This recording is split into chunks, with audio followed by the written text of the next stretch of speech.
Welcome to the first annual Tennent Lecture on World Christianity. I'm Ryan Danker. I'm the director of the John Wesley Institute, and the Tennent Lecture is a program of the JWI, and we're glad to have Dr. Tennent here with us.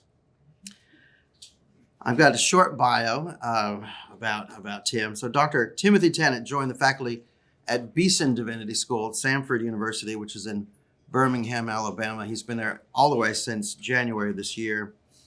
But he served for 15 years as the president of Asbury Theological Seminary, which is located in Wilmore, Kentucky, one of the largest seminaries in the world.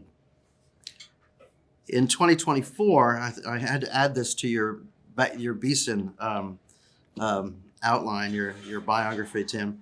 He was made the Distinguished Fellow of the John Wesley Institute, which I think is his most important title. And that's when we established the Tennent Lecture. Dr. Tennent previously directed the missions program at Gordon-Conwell Theological Seminary, which is in Massachusetts, from 1998 to 2009. He teaches courses in missiology and has degrees in Islam and Hinduism, with a focus on the Christian response within those contexts. He's also served for more than 3 decades as a regular adjunct professor of missions at the Luther W. New Junior College, which is in India.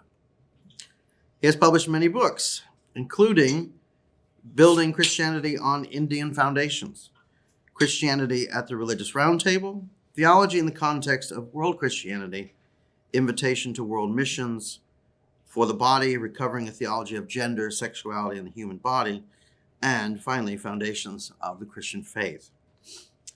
Tim has a long interest in the book of Psalms, publishing with his wife Julie a metrical psalter. I do have, and I use this myself, a published metrical psalter, which is a theological journey through the Psalms.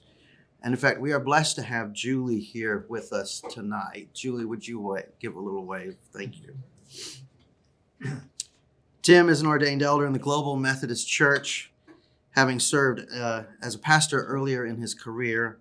He and Julie have 2 children, Jonathan, a CPA, and Bethany, who is a Bible translator and missionary. In terms of education, a BA from Oral Roberts University, an MDiv from Gordon-Conwell Theological Seminary, a THM from Princeton, and of course a PhD from the University of Edinburgh. Will you join me in welcoming Dr. Tennent?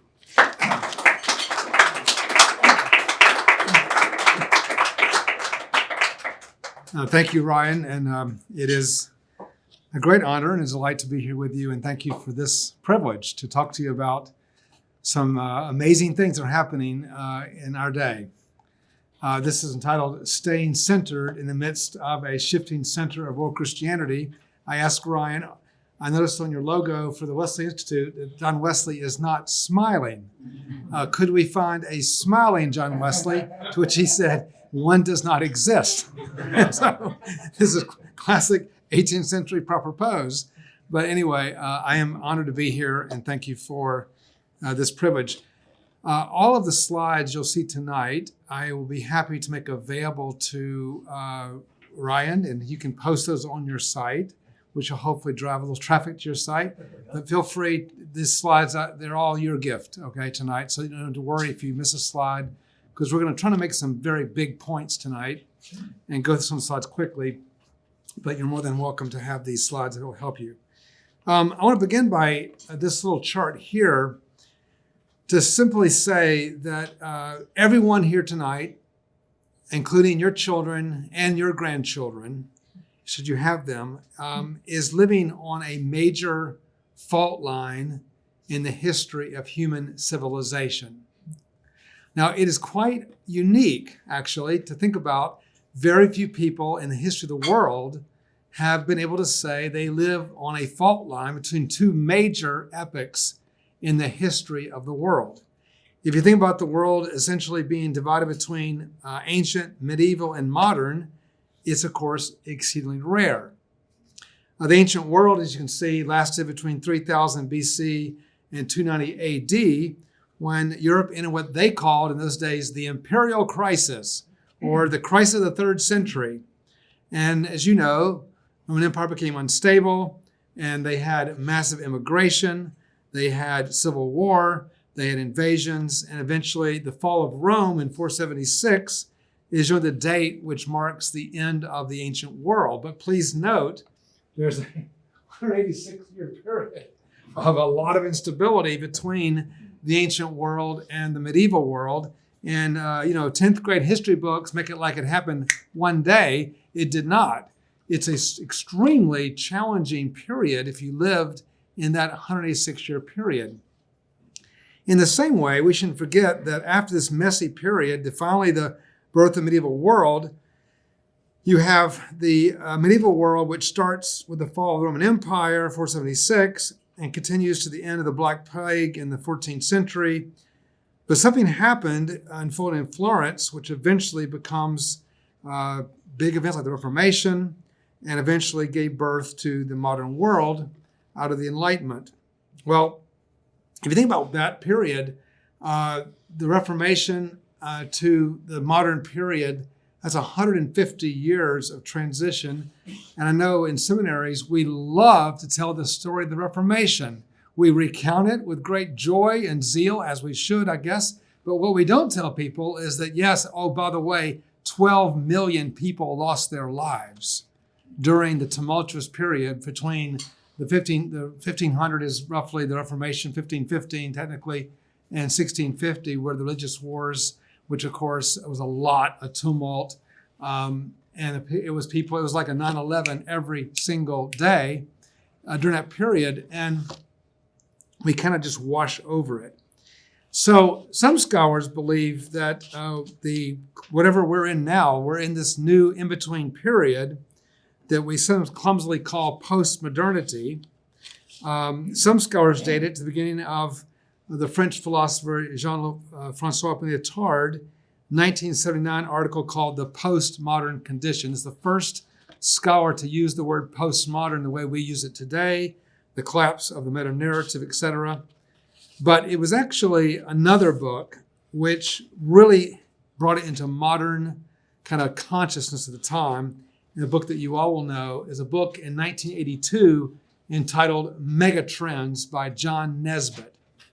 I was one of the readers of that book in 1982, and I remember how surreal it seemed. It was like a Jetsons cartoon or something. And I want to just read you some of this is like basically the table of contents from that book. Now, everything that he'll say in 82, they were like shockers, but everything here will be like yawners for all of you. Force technology, high-touch technology, industrial society to information society, national economy to world economy, centralization, decentralization, hierarchies to networking, north to south, either or to multiple choice, and you get the point. On and on it's been. So we are in this in-between period, and we now, of course, don't know what to call it. We use terms like post-enlightenment, post-Western, post-communist, post-denominational, post-colonial, post-industrial, postmodern, on and it goes. But let me just say, the word post doesn't mean anything except we have no idea what to call it. We just know we're beyond something, and it'll be some time before anyone knows what to call whatever this is that we are emerging into. And I just put on the previous slide, I have no idea, but I just averaged the other two together and said, we probably won't land on it until maybe the year 2147. Who knows? Whatever it is, post is a kind of a placeholder. So what I want to talk about tonight are major things happening in the context of this. I mean, you can't even talk about anything. By the way, politics, whatever we're talking about has to be in the context. We are in a period of great instability. And it's not because of this or that, it's because we are in a huge mega scene between two epochs of civilization. So what we're looking at tonight, there's two trends look at tonight that are seen really in the context of that. The first is this, what I call a post-Christian West and a post-Western Christianity. Both those things are happening simultaneously. Well, what I mean by that is we're seeing at the same time a a decline in the traditional heartlands of Christianity in North America, Europe. And by the way, every single place that Europeans live, either in Europe or in diaspora, whether it be North America, whether it be South Africa, whether it be Australia, New Zealand, doesn't matter. Wherever Europeans are today, the church is in decline. There are no exceptions in the world. So the whole European diaspora, which is mostly Western Europe, North America, the church is in significant decline. While at the same time, there is a dramatic rise of Christianity in the heartlands of what was once the non-Christian world, particularly Asia and Africa.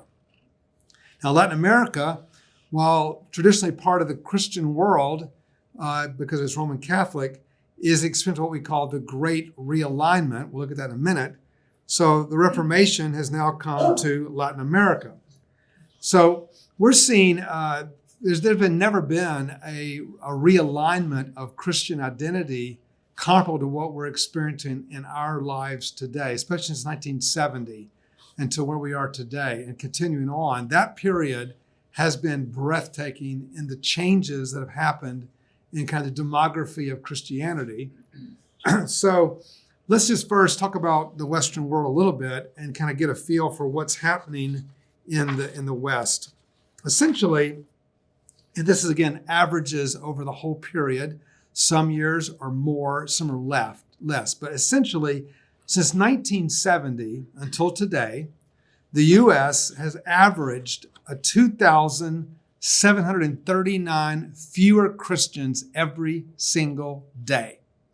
That means when you woke up this morning, this day that you live, there's 2,700 fewer Christians today than there were yesterday in the United States.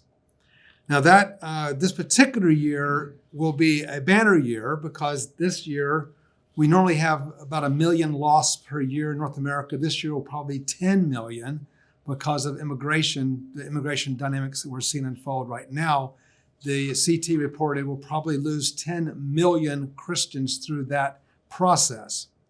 So we're going to put this year as a kind of an asterisk, but even without that, 2,700 per day.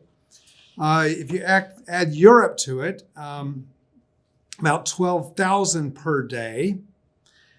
So it's a lot of people every single day. And if you go back in time and say, okay, in 1900, Europe and North America had more Christians than every continent combined, 400 million. And today, it is where we see essentially an emerging mission field and a lot of dramatic changes. So here's the same time that Europe and North America are averaging 12,000 losses. Just in Africa alone, sub-Saharan Africa, 10,000 gains per day. Okay, so this is the demographic shift we're talking about. Really dramatic losses in one part of the world and a dramatic gain in another part of the world. If you look at, this is a chart showing the kind of the growth of Christianity, and the second chart since the turn of the 20th century.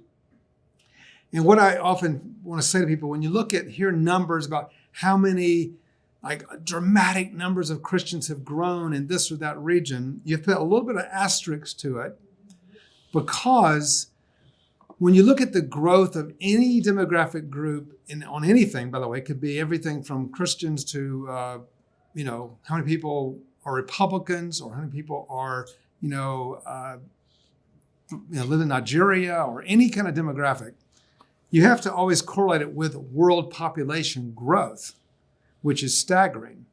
So despite, and I did some of the numbers here, you could go back later and look at my numbers, but essentially, if you look at the numerical growth from, let's say, 1990 to 1970, it grows numerically from 558 million to 1.2 billion, and yet it is actually a loss in terms of percent of the world. In other words, world population grew faster than that. And the bottom line is, you can see up on the top right, basically you have 68 million people, 140 million that are born per year, 68 million that die every year. So you have to net out around 60 to 79 million per year just to maintain your population of the world, population of the world. So sometimes when you hear numbers, you have to kind of correlate it with population growth. So what I wanted to show you was that this line actually of Christianity over the 20th century, 21st century is roughly flat, which I know is a little disappointing because you often hear these stories of these dramatic growth and explosion in Africa and India, China. All that is true. We'll look at that tonight, but it's also accompanied by dramatic losses in the Western world. Now, let me say, it is no mean feat to maintain a flat line. I mean, it is extremely difficult to do that because you have to grow basically on par with the population of the world. But the Christian growth rate, you see from 1900 to 2025, I mean, they're predicting a little rise to 2040, but look at 2025, it's basically flat. But the shocking thing is that even though as a percent of the world it's flat, the faces of Christianity, where they are, who they are, is dramatically different. That is a dramatic change. So if you look at this chart here, some of you love numbers. Some of you find numbers mind-boggling. So this is an idea that one of my students had some years ago, named Gina Zerlo. Said, when you talk about millions of Christians this and billions of that, it can get overwhelming people. What if we made the entire church 100 people? What would the church look like if it was just 100 people? And this is the world if it was 100 Christians. And a couple of things to point out. For example, English is not the number one language of Christianity. You can see it's number 2, and number 2 only because of the dramatic numbers of English-speaking Christians in Nigeria and Kenya, particularly there. English number 2. But if the world was 100 Christians, 16 of them would speak Spanish. Spanish is by far the most spoken language of Christianity. English is second, then Portuguese, Russian, Mandarin goes down from there. You can see that if the world was 100 Christians, 47 would be Catholics, 22 Protestants, 15 independents, 11 Orthodox, 5 unaffiliated. Interesting. This gives you a lot. You can look at this more carefully when you see it, if you want to get it from the website. A lot of people have been writing on this theme. And so Philip Jenkins from Pennsylvania, University of Pennsylvania, has written quite a few books on this theme. The Next Christendom, The Coming of Global Christianity, The New Face of Christianity, God's Continent, focused especially on what's happening in Europe.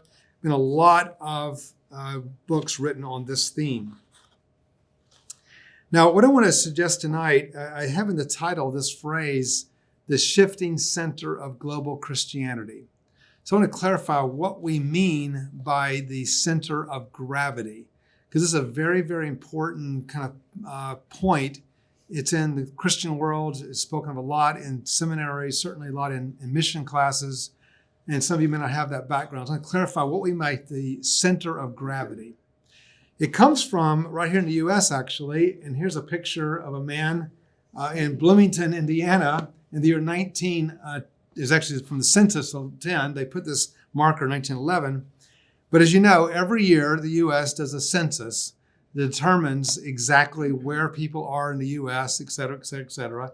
And the U.S. has a concept called the center of U.S. gravity. Okay, now this is a really important thing for the government because it helps them to know, are people moving north, south? Are they moving east, west? What's happening to the U.S. population? And so they determine what is the point where equal number of Americans live north of that point, south of the point, east and west. And the center of that is called the center of gravity. So this is the U.S. center of gravity back in 1910. It's a marker they put every 10 years. You can see over time, this is going back from the first census in 1790 all the way to 2020 census. The center of gravity in the U.S. has moved westward in the last 50, 60 years, moved dramatically or somewhat to the south. What that tells you is that obviously Americans over history have been moving westward, That's a big part of our history. And then also in more recent decades, moving more to the south. So currently, by the way, in case you wondered, the current center of gravity in 2020 is found in Hartsfield, Missouri, with a whopping population of 594 people. Okay, now if you live in Hartsfield, Missouri, only 594 people live there, but they happen to be at the center of U.S. population gravity. In other words, if you're in Hartsfield, Missouri, exactly equal numbers are to your east and west, north and south. So with that in our heads, I remember talking to our team back at this one, my Gordon-Conwell days. Could this be done for Christianity? These are statisticians. Todd Johnson, who was there in the room, has a PhD in statistical analysis. Brilliant mathematicians in the room. Is this even possible? And they, of course, said, yes, it's possible. It would take a lot of time, but it's possible. So they worked on this for quite a long time, and they eventually published this chart, which has now become a very well-known chart. It looks like this. This is like the global center of gravity. And why is this important? This is showing us like where Christianity is moving, where it's centered, where's the north, south, east, west from this point. So you can see, obviously, it starts out in Jerusalem. And it's quite interesting, the first 600 years, it's moving east and west, which if you know the history of Christianity, and if you don't have any question about history of Christianity, Ryan Danker is here. He's a walking expert on all things in Christian history. But you'll know that Christianity was spreading eastward and westward at roughly the same time frame. So the gospel, for example, got to China along the Silk Route about the same time it got to Britain, modern-day Britain. So the period where the church is going east and west, but then a long period where it's moving dramatically northward. And of course, by the time you get the Reformation, it's centered very clearly in Europe. And then a long westward expansion, which is really about the movement of peoples, millions to the New World, Christianity brought to the New World, all of that. But then something happened in 1970 that's pretty remarkable. For the first time in 1,800 years, this line started going back to the east again. And you can see from the 20th century, more dramatically, moving dramatically to the south as well, and then eventually to the east. And this is now where we are today. This is that trajectory. Here's 2025. And what that means is that the only way that line can move back to the east is if you had dramatic numbers of Christians in China, for example. It can't move dramatically to the south unless you have dramatic new Christians in places like sub-Saharan Africa. So what's happening is the loss of the European, North American Christians and the gains in the southern continents, like in Africa and Asia, have shifted this line, just like it would do if suddenly people left California and started moving to the East Coast. Eventually, that line would quit moving west. And that may happen. You notice how every time it changes, it's moving less and less to the west. Notice that? We are seeing potentially a time when the U.S. population could quit moving west. Anyway, this is a kind of where we see things landing. So let's break apart real quick the North American situation. I'm going to just give you three markers. There's tons of data points, but there's at least three that are worth pointing out. The first is what's called the rise of the nuns, not N-U-N, but N-O-N. These are people who say they have no religion at all in North America. Okay, this group has risen quite a bit. So you go back to the 70s, it's only 5% of our population. And this is mostly driven by millennials, young people, mostly, not all, but all the way up to 28%. Now, there's been a lot, if you live in the world I live in, there's been a ton of ink spilled in the last maybe 8 months on this little movement down there at the top right. This is the first time this number has gone down since 1971. So there's been a dramatic, basically every year, more bad news about how many young people are leaving the faith. And all of you are aware of this story because you live here. But in this year, for the first time, it went down to 26%. And that's, of course, it could be a statistical blip and next year is back up again, or it could begin a trend. We don't know, but that is significant to at least note of. But this is the big data point overall, is that in our lifetime, or especially our adult lifetime, we've seen a dramatic loss of faith in young people in North America. That is not just something that you've heard about. That's a statistical fact. The other thing to point out is things like membership and attendance, which of course are different, but membership has also gone way down. Church attendance gone way down. The third sign, and you can see the point there. There's a little bit of distinction. It's even more so in Europe between if you actually ask people, do you belong to a church? The number is actually lower than do you believe in something? Do you believe in God? Whatever.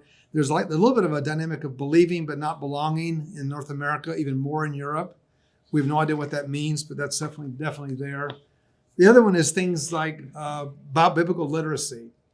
How often do you use the Bible on your own? These are people that, these are not people just in the society. These are people who self-identify as Christians. And yet you have 40% of the people who only encounter the Bible in church, never outside of church. And even the people, they're calling this regular users 3 to 4 times per year. To me, that's like a pretty low bar. I'm up there in the 7 days a week category, okay? I'm up there in that group. I hope you are. But it's only a 10% group. All right, then you look at the adult Bible users in 2022, and this is done by the American Bible Society, which of course you'll be well aware of in New York. It always ranged somewhere between 118, 123, and it even went up in during COVID. Then suddenly, and no one knows why, but after COVID in 2022-23, the number of people who say they engage the Bible has dramatically dropped. It's just a data point worth thinking about. So these are things that we are observing. Now, if you move down to Latin America, I mentioned the realignment. This is the big one, is Latin America is going through a very dramatic realignment. So if you know the history of Latin America, most of the countries were between low would be 60, 70%, most in the mid 80% Roman Catholic. Okay, that's now dramatically changing. A lot of growth of Protestant and unaffiliated Pentecostal groups growing in Latin America. So the whole 16th century Reformation is just now hitting Latin America. All of the issues, the authority of the Bible and priests of all believers and all the great Reformation themes are now hitting Latin America with all the same kind of upheaval that we saw in 16th century Europe. That's now happening in Latin America. And again, 1970, another big, we saw a chart earlier, how important that time was. That was when the numbers began to change on these charts. You can see some of these churches in Latin America, extremely large. I have this one here just because I was just down there. I was just down there in Cuba recently, and you can see these are very dramatic, lively, packed out churches in Cuba. There's a huge revival happening in Cuba today, with all over the island. This right here was Santa Maria is one of the Santa Maria is one of the cults there. This woman comes forward. I'm standing right here. I'm taking this picture myself. In part of the worship service, they bring these wooden trays up, and people will go through and smash their idols right there in the worship service. I'd like to see that here. But you can see, if you haven't been down to Cuba and seen the what's going down there, it is dramatic. It is dramatic, and we often don't think about what's happening in Cuba, but it's dramatic. And Asbury had the privilege of helping to build or to sponsor several church, new church facilities, et cetera. They don't let you build church buildings since 1959, but you can build houses there. So we built houses with very large parking garages. Church meets in the garage. Pastor lives in the house like a manse. Great setup. And that happens all across Cuba today. You can see the numbers in Africa. This is the kind of big picture numbers. Africa is really driving a lot of this growth globally. In China, this chart, I like this chart, but it's what is now ... has now actually happened. So but I like this because it shows the Chinese Communist Party. The red line is the people, Chinese who belong to the Chinese Communist Party, roughly 86 million people. And today, the number of Christians in China is clearly around 100 million people. And so the Christians in China today outnumber the number of people who belong to the Chinese Communist Party. What's happening in China will ultimately, I think, be more dramatic than Africa. I don't have time to explain all the reasons why, but I think China will eventually be the main engine of global Christianity as time goes on. You can see that in China itself, where Christians are is mostly over on the eastern band of China, more so than the west, which is mostly Islamic. India also pretty dramatic growth. This is where I spent most of my time. We're not going to get into a lot of India, but India probably has 40 million Christians in it. So this is all part of this driving of where the center of Christian gravity is. It is changing dramatically in your lifetime.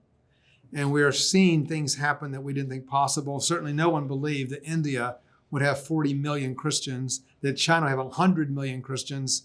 I mean, turn of the century, Africa had probably 18 million Christians. Today, it's like 300 million. I mean, these are dramatic changes you can't even imagine are happening around the world.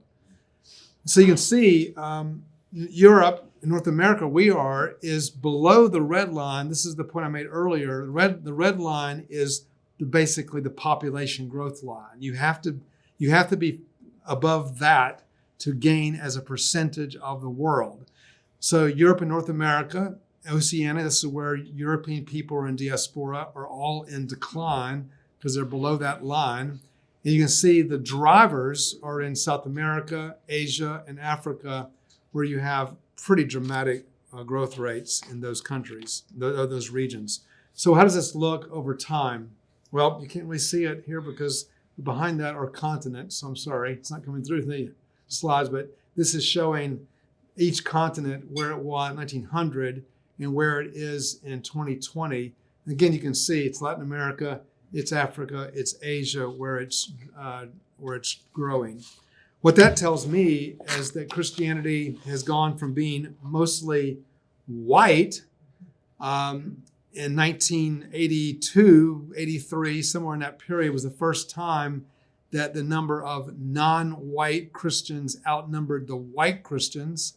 But now that's gone much, much quicker. And so today Christianity is a lot more diverse in terms of its ethnic diversity around the world. You can see where Christians are located. Christianity is the most, without any second, the most diverse movement in the history of the world. More ethnic diversity, more languages, more people groups than any other movement ever in history. There's nothing close to it, even in Islam. Nothing quite like Christianity, nothing near it. And you can see this map shows the dramatic diversity of Christianity globally. Obviously, this doesn't really show because it's not dark blue, but we already talked about 40 million Christians in India, 100 in China. They're not able to make up enough to turn dark blue, but a lot of Christians in that band, a little fewer in north of Sahara in Africa, but still a lot of Christians. The growth has not been in what we would call the traditional kind of mainline Christianity, mainline Protestant, Roman Catholic. It's mostly been in Pentecostals, indigenous people. Though I will say this, in the last 30 years, the Anglicans have become growing more rapidly in Africa than the Pentecostals. Anglicans are doing very well globally, by the way. If you're interested in the Anglican world in particular, it's doing very well. But a lot of growth is in these independent movements. In missions, we call this the fourth branch of Christianity because they're not part of Roman Catholicism. They're not part of Protestantism, not part of Eastern Orthodoxy. This is a whole nother arm of Christianity, which is now about the size of Protestantism. So it's a big group. You're also seeing a dramatic growth of the church's, you might say, fragmentation is one way of looking at it, or just a lot of new movements. Look in history, even in the first 1900 years of the church was only 1,956 denominations in the world. That means it was gaining one denomination for every 100 years. Whereas today, it's averaging 1,000 new denominations every year. Now, let that just wrap your head around that. There's 1,000 new denominations emerging in the world every year. We're now running over 45,000 global denominations of Christianity. So that's also a big change from the world that we grew up in, because these are movements you never heard of. I mean, just give you one example. There's a church in Africa called the Church of Jesus Christ of the Prophet Simon Kambongo. Okay, most of you probably never heard of that church. It's larger than all the Methodists and Presbyterians combined in the Western world, but you never have heard of it. These are churches with millions of people, but they're just not known to us, but they're quite large churches. I could spend more time on that, but I won't, but it's a big development. So you can see that was the first big point I want to make, is that the church has grown dramatically in the majority world, we call it, outside the Western world, and it's been matched by a lot of declines in the Western world. There was an article in the paper a while back where a Scottish woman was being interviewed about Christianity, and she was just lamenting, and she said, I'm just so discouraged because the church is getting smaller and smaller, she said, and there's just not any young people anymore. Now, that Scottish woman was expressing what it felt like, and what she felt is true, what it felt like to be a Scottish person in the Scottish church. That's what it looks like from Scotland, especially a place like Scotland. But what she didn't know was that there are more young people becoming Christians today than probably any time in the history of the world, but they're just not in Scotland. They're just not in Scotland. And so she's in the midst of a recession when other parts of the world are in a time of growth. And so we are in this really bizarre, topsy-turvy thing. And especially for people like myself that was involved and still involved in adult education, the largest schools, the biggest faculties, and the most well-endowed schools and libraries are all located in the Western world. So in a sense, the biggest seminaries are located where we have an emerging mission field, and where there are growing Christians, we don't have seminaries. You look at the number of accredited schools, like there's 278 schools in North America where you can get doctoral degrees. You go to Africa right now, there's probably 5 schools where you can get doctorate degrees. In China, probably only 3 if you count Hong Kong and Taiwan. I mean, the difference is dramatic in terms of like, if someone says, I want to study further, I want to, whatever. It's a big change. So this is a big challenge. The second big change about what's happening in our lifetime is the dramatic rise in immigration. Whenever you talk about immigration, and I don't mean this as a political issue. I mean, just in terms of just like the fact of immigration, and you ask people about, like, hey, what's your idea of like a lot of immigrants? People will often say, with some nostalgia, the great North Atlantic migration, coming across the Statue of Liberty, given you're tired, you're poor, you're yearning masses. That's what we think about as like a great migratory period. And indeed, it's probably, I think, the third largest human migration in history was that migration. That's called the Great North Atlantic Migration. And during that period of time, it's estimated that 17 million people migrated to North America. Germans, Norwegians, Swedes, Irish, it went on and on and on. It was eventually 17 million people. So if you fast forward to today and you look at where we are today, okay, so this is the Great Atlantic Migration, 17 million people. But currently we are in, I don't know, there's no name for it, I'm calling this the mega migration.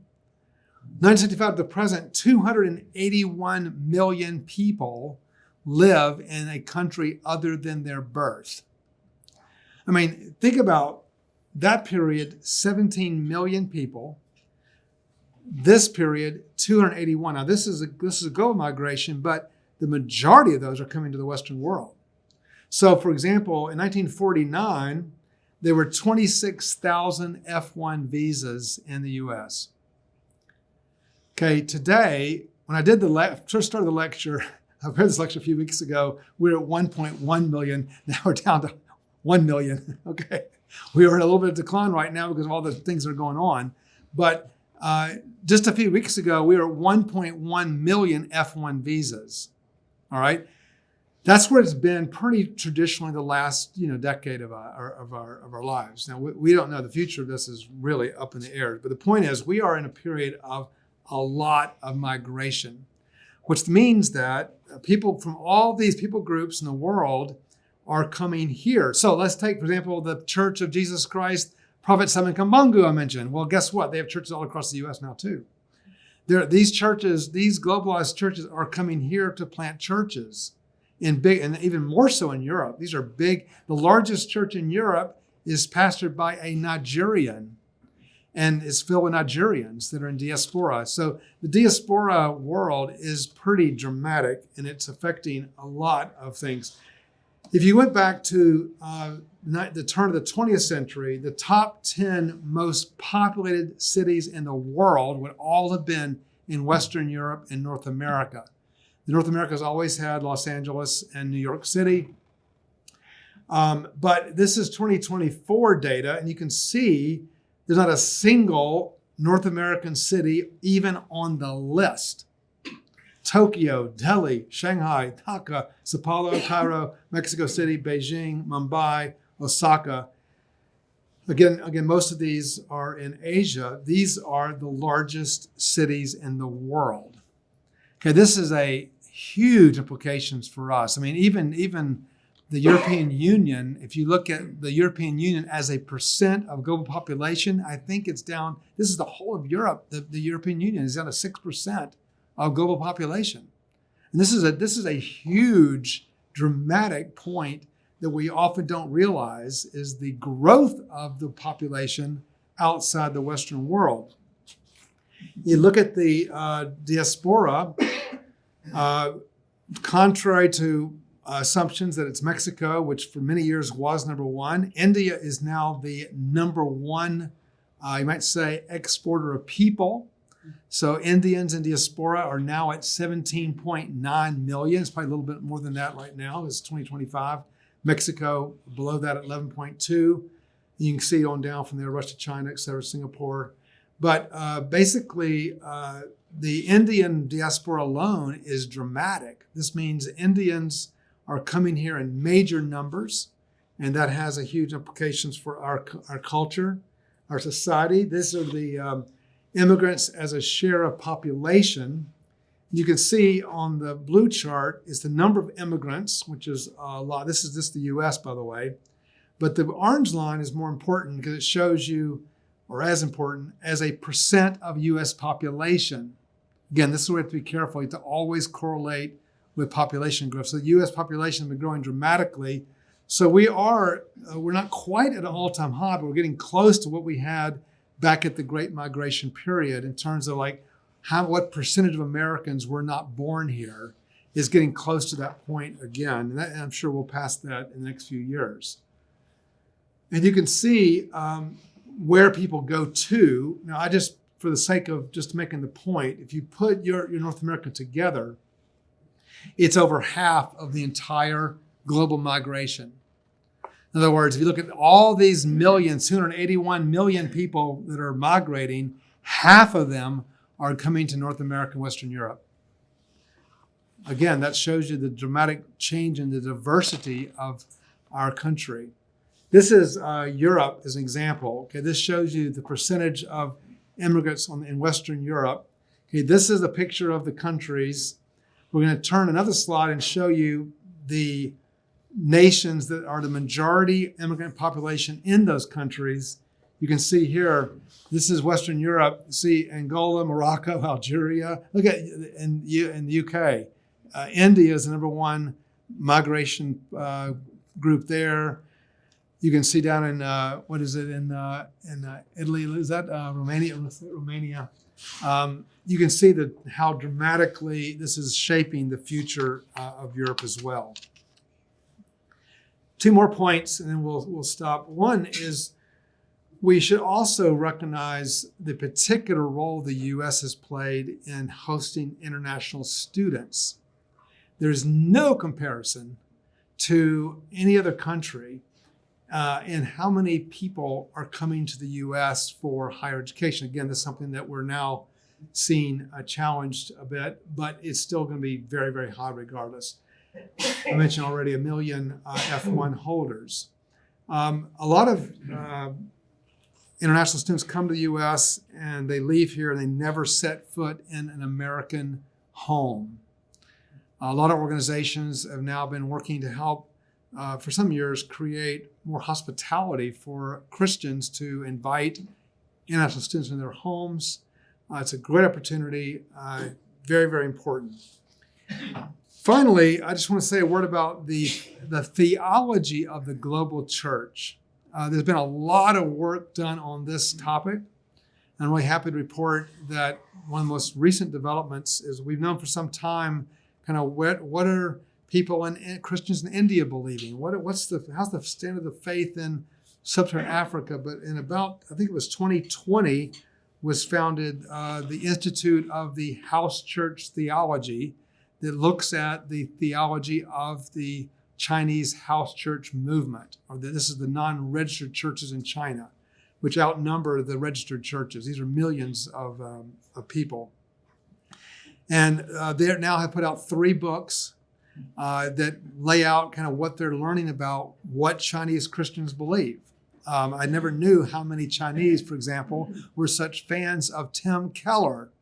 I mean, Tim Keller is really popular in Chinese Christianity. It's amazing. Who knew?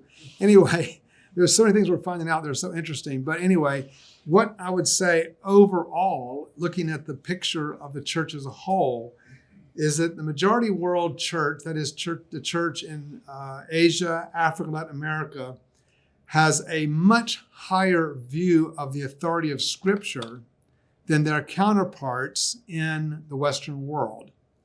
That doesn't mean that we don't have a ton of problems. Please don't hear that. We have plenty of problems. Any church that's growing rapidly has problems with discipleship and assimilation. All that is, Martin Luther, one time in the 16th century explosion of Protestantism, once said, in a moment of exasperation, he said, "Show me a man that knows the 10 Commandments and I'll make him a pastor." All right.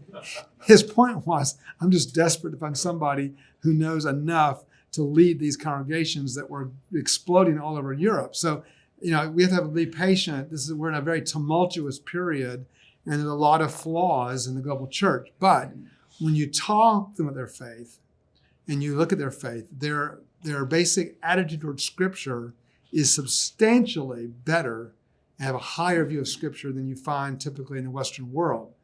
2, they are morally and ethically more conservative. So a lot of the issues, the moral issues that have rent the Western church in half, and we've all seen many, many churches split up over ethical issues. This has not been the problem as much in the majority world. They're much more have more clarity on that. They also are much more sensitive to issues related to poverty, social justice, marketplace impact, things that we've struggled to fully incorporate in the Western world often, especially evangelicalism, has been, in more recent years, I should say, has been something been very, very part of the kind of ethos of the majority world church. They're also much better than we are at knowing how to articulate the uniqueness of Christ in the face of religious pluralism. Because they, if you're in India, you're 3% of the population. There are, India, by the way, is now the most populated country on the planet. It is now 1.43 billion. China is 1.41 billion. And Indians are very proud of that fact. When they passed China, they were dancing in the streets and doing more things at night to create even more, because they are determined to continue as the most populated country on the planet. So India, if you're there, you have 850 million Hindus. So if you're in that situation, you're a Christian, you are in the minority. You live out your whole life into the cloud of Hinduism, in the north, Buddhism and Islam. And so because of that, they know they have to articulate their faith in that context, and they're great at it. I've worked a lot with Indian Christians. They are great at it. And we are so used to a culture that has never really had a religious rival that we don't know how to do it well, and that they're great at that. Finally, they're much more likely to look at the gospel through the lens of its corporate implications, not just individual. And if you're a Wesleyan, this should make your heart, if I can use the phrase, strangely warmed, because part of the Wesleyan belief is that we believe that sanctification happens in community. And part of our goal is to see the strength of ecclesiology. So I do think that there's some really positive trends in the global church, and we should be very thrilled about it. There are, of course, a lot of challenges too, but the main point is that we are in the midst of a lot of tumult. The world is in tumult. We're in the seam of history, and the church has gone through more changes in the last, especially since 1970, the last 55 years, than probably any time in its history. So this is quite a time to be alive. It's an exciting time to be alive. And it's a time that hopefully will stimulate your thinking, because, of course, through it all, we stay centered on the lordship of Jesus Christ, who said, I will build my church. And I believe that we are seeing potentially the passing away of kind of domesticated Western Christianity and the emergence of something more vibrant here as well. And that's going to be very, very exciting to see. And many of our Western, non-Western majority world Christians will help to lead us the way. So let me pause there. We've covered a lot of material, and it's been kind of a blitz of data and information. But hopefully it's given some impressions about what's happening, maybe things that surprised you, maybe not. But I'd love to hear any questions you might have or thoughts. So we have a microphone here, and there's some hands going up. So we'll just listen to the...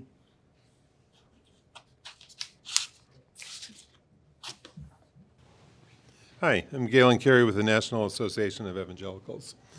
On your last slide, I'm wondering if the sensitivity to poverty is in some way linked in your mind with prosperity gospel. And do you count all the prosperity gospel people as having this heightened sense about poverty, or is that something different altogether? Well, we're talking about, let me just first say that we're talking about particularly their sensitivity toward the church's role in serving the poor. Now, you're right. There are huge swaths of, especially in sub-Saharan Africa, of Christians that have been caught up in the so-called health wealth gospel. It's been, I would say, almost what has been entirely, in my mind, a negative trend that they have to work themselves through. But a lot of the broader kind of Christian movements in Africa are starting, orphanages and start helping with, feeding the hungry. All kinds of wonderful ministries are happening. And sometimes we let that get clouded over by this other. But the health wealth is probably not part of this. And it's an important point you're raising. It is. And I'm praying for that's the reason why I said, by the way, that I think the Chinese church will ultimately, you might say, grow out much better in the long run. I do think that the health, wealth, prosperity gospel will ultimately hurt the African church. It is not dealt with. And the Chinese church is being raised up out of suffering. It's a completely different context. Other questions? Um, how many questions can we ask? We'll start with one. Okay.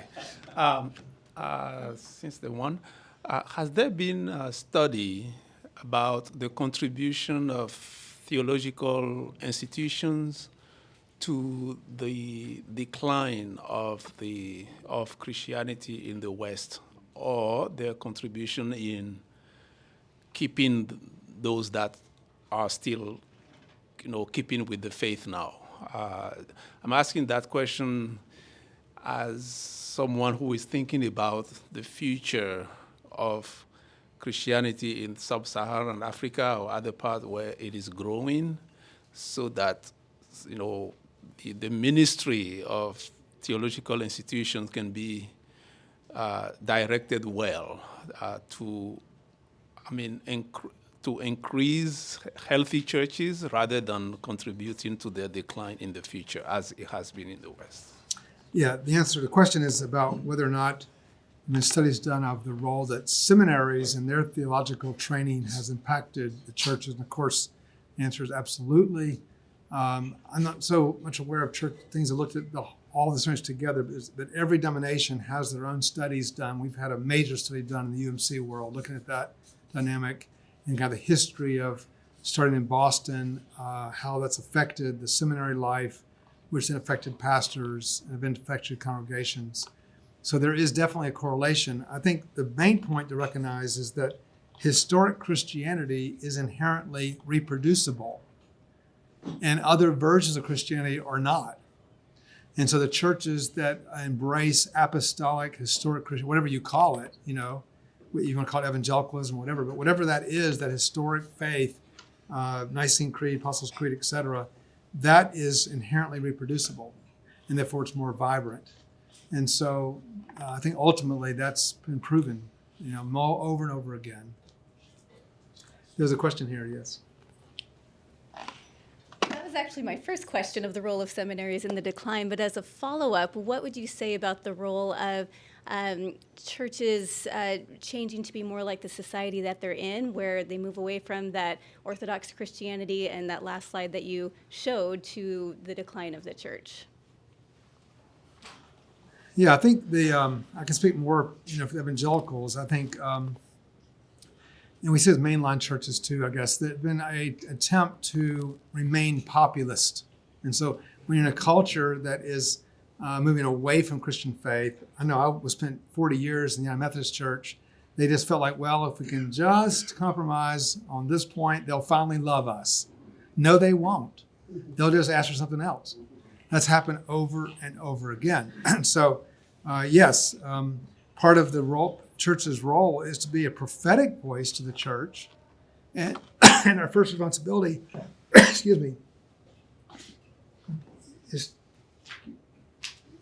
is to maintain our commitment to historic faith and apostolic tradition. So, yeah, it's one of the sad chapters of our history that so many churches have compromised with the culture rather than maintain their biblical fidelity. And so that's the cause of all this decline. A lot of this decline is because of that. The Western world has lost the gospel. But, the gospel can be rediscovered. And what's happened is the majority of world Christians are coming over here planting churches that are rediscovering the gospel. And so I do think that there's a lot of hope there in that. That is the problem. It's a big problem. Yes?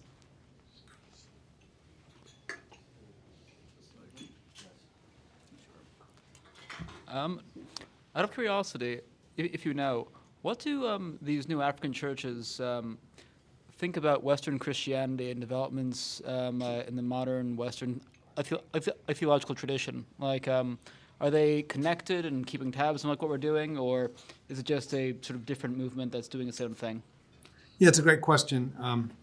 Question whether or not the African Christians are embracing or even aware of kind of the theological traditions in the Western world. And first of all, the African churches fall into three big mega camps. All right, we call them Zionist churches, which is a big group, which is really more of a rejection of anything Western. There's another group which is more of like spirit-driven churches, really interested in like Pentecostal movements, and the other one is called prophetic churches that have a prophetic leader that leads, like some in Kumbungu, people like that. And so there are little differences between those churches, but overall, the African churches are very well aware of the Western traditions, and their theologians write a lot about it. I've spent a lot of time reading African theologians. They quote the Nicene tradition. They quote Chalcedon.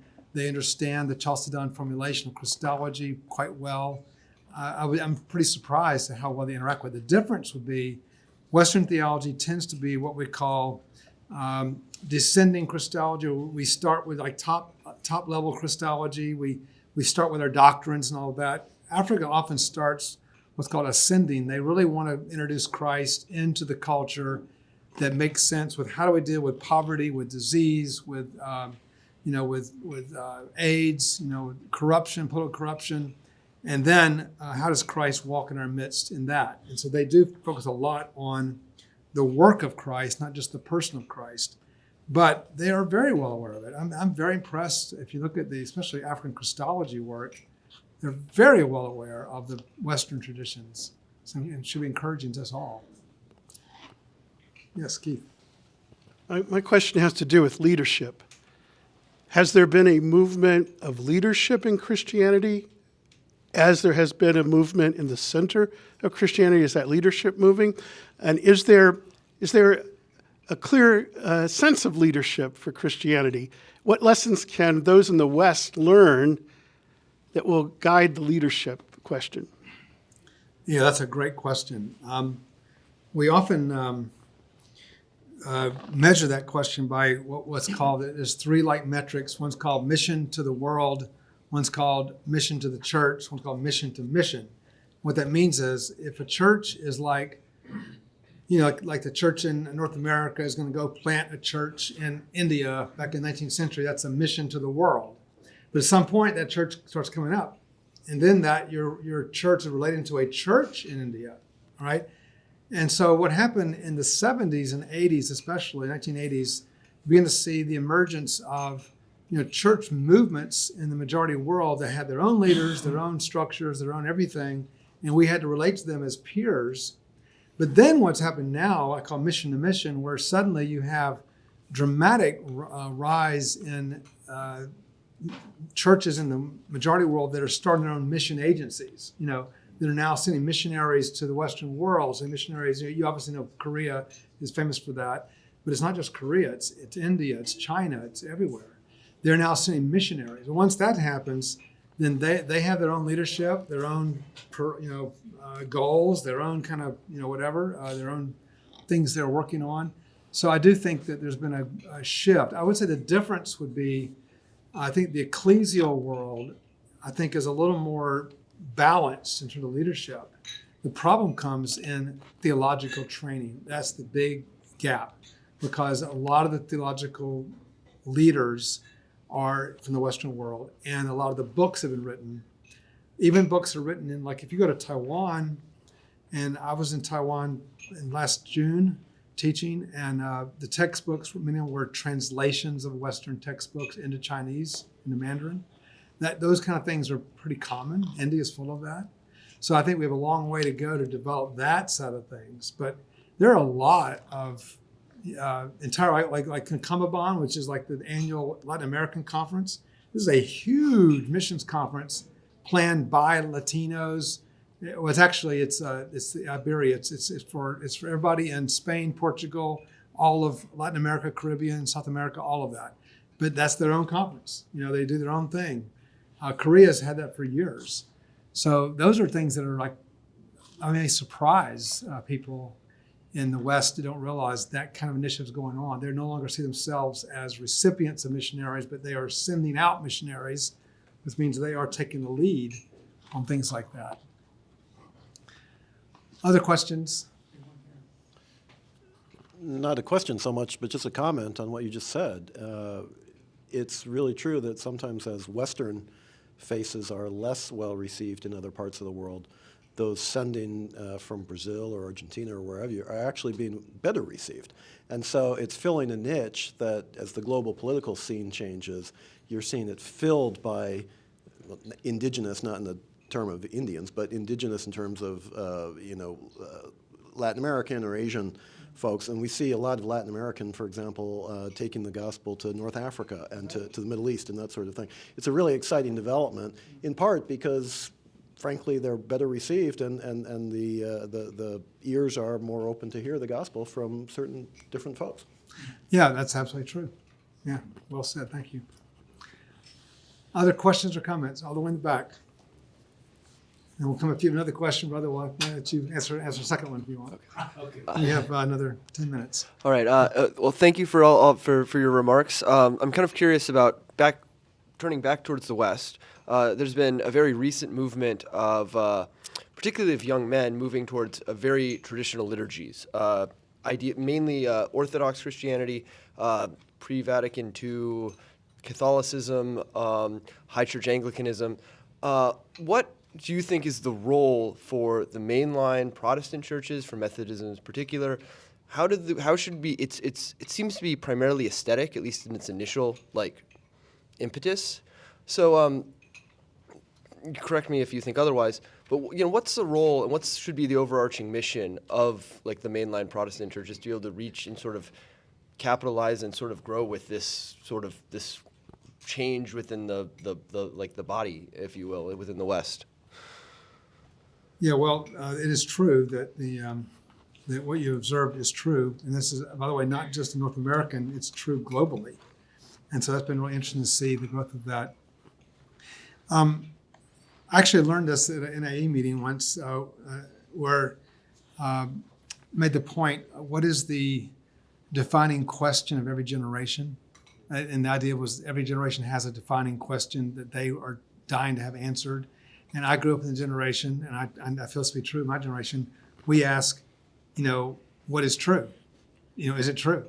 And God gave us, Josh McDowell, or whoever.